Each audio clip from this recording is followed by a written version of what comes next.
நம்முடைய சனாதன தர்மத்திலே பாவங்களை பற்றி சொல்கின்ற பொழுது சிறிய பாவங்களுக்கு பாவம், மகா பாவம், கொடும் பாவம், நான்காவதாக ஒரு பாவம் இருக்கிறது. அதற்கு பாவம் என்று பெயர் இல்லை, பஞ்சமா பாதகம் என்று பெயர். 5 மகா பாவங்கள் செய்தால் பெரும் பாதகங்களை நேரிடும். எனவே அதற்கு பஞ்சமா பாதகம் என்று பெயர்.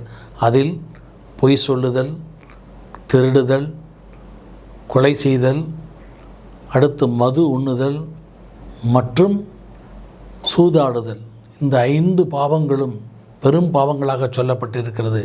ஏனென்று சொன்னால் இந்த 5 பாவங்களை செய்பவர்கள் பல பாவங்களை செய்வதற்கு தயாராகி விடுவார்கள்.